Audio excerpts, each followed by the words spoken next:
kuidas rakkude koostöö lõi uue evolutsioonilise hüppe.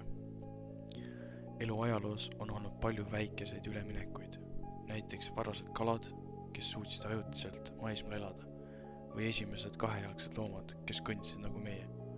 Need olid huvitavad ja olulised sammud evolutsioonis, kuid need ei tähenda suurt hüpet keerukuses.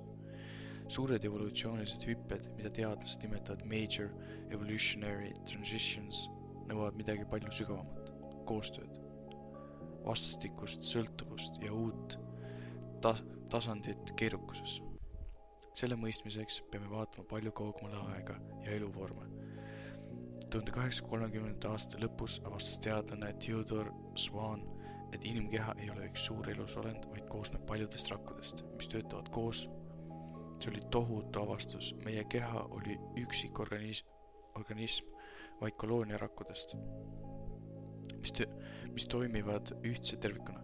Kujutage ette, sinu kehas on triljonid rakud, mis kõik teevad koostööd, et hoida sind elus, ja iga rakk täidab oma rolli, täpselt nagu inimesi täislinn, kus kõik elanikud täidavad oma ülesanded, et kogu süsteem saaks toimida. Varased mitmerakkulised loomad, näiteks merekäsnad, olid lihtsad ja primitiivsed. Enne neid olid kõik eluvormid üksikud rakud. Neid rakke jaotame 3 põhikategooriasse: bakterid, arhed ja eukaryoodid. Eukaryoodid on mikroskoopilised, kuid palju keerukamad kui bakterid, sest neil on keerukas sisemine struktuur, organellid ja DNA, mis juhib raku funktsioone ning võimaldab neil koostööd teha. Üleminek üksikrakust mitmerakkulise organismini oli esimene suur evolutsiooniline hüpe. Rakkudele tekkis spetsialiseerumine. Üksikud rakud ei saanud enam iseseisvalt ellu jääda. Triljonid rakud töötavad koos, et moodustada terviku. Sina kui inimene mõtle sellel nagu mikroskoopilisele linnale, kus iga rakk teeb oma rolli. Täidab selle täpselt ja toetab teisi, et kogu süsteem toimiks. Ilma sellise koostööta ei oleks võimalik luua keerukaid organisme. Siin tekib teine kihtelu. Iga rakk on omaette kogukond. Iga rakk sisaldab mitokondreid, algselt vabu baktereid, mis liitusid rakkudega koostöö kaudu. Mitokondrid toodavad energiat, mida rakk vajab, ja omakorda saavad toitu rakkudelt. Kui mitokondrid surevad, sureb ka rakk. See tähendab, et meie kehas on nüüd 3 kihtielu. Sina tervikuna, sinu rakud ja iga raku sisemised kogukonnad.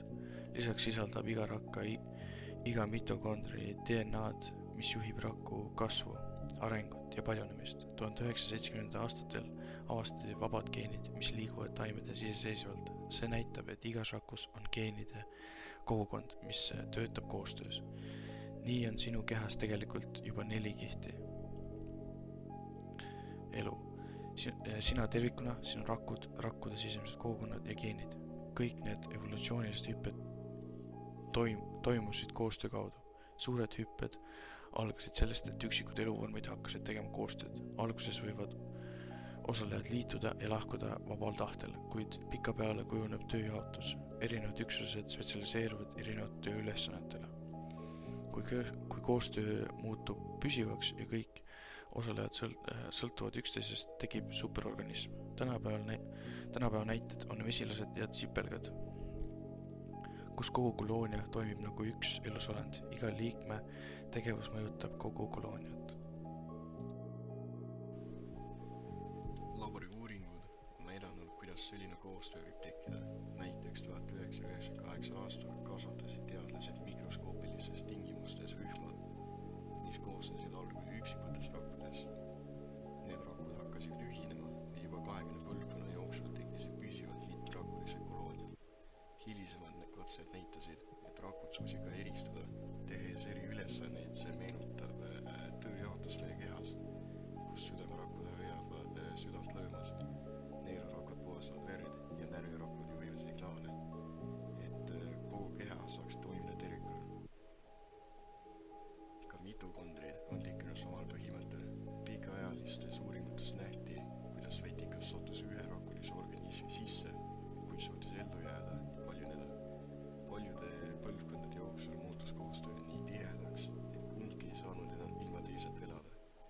see ongi samasugune suhe nagu meie rakkude ja mitokondriate vahel.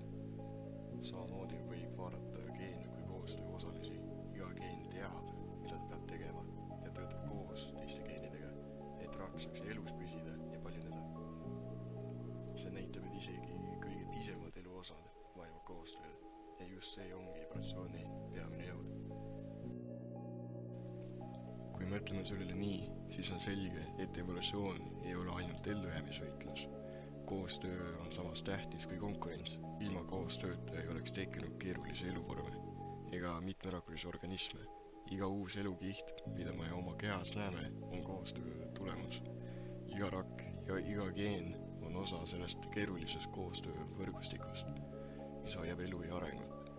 Veelgi huvitavam on mõelda, et selline koostöö toimub ka kogu looduses, nagu rakkude koloonial moodustavad loomad ja taimed koos ökosüsteemi, kus iga liik täidab oma osa, et süsteem tervikuna töötaks. See tõestab, et koostöö on elu üldine seadus, mis kehtib kõikjal. Kokkuvõtteks elu suurimad sammud evolutsioonis, üksikrakust mitmerakulise organismi teke, mitokondrite liitmine ja geenide koostöö. Sündisid koostöö abil, kui üksikud elusolendid hakkasid tegema koostööd, jagasid ülesanneid ja muutusid üksteisest sõltuvaks. Tekkis superorganism, mis suutis ellu jääda, areneda ja paljuneda tervikuna.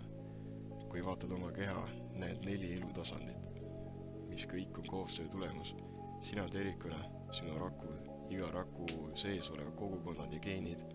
Rakkude koostöö lõi uue evolutsioonilise hüppe, mis muutis elu keerukamaks ja võimaldus tekkida uutel eluvormidel. Iga kord, kui mõtled oma kehas toimuvale, mõtle, kui hämmastav on see keeruline süsteem, mis põhineb koostööl ja suudab areneda miljonite aastate jooksul.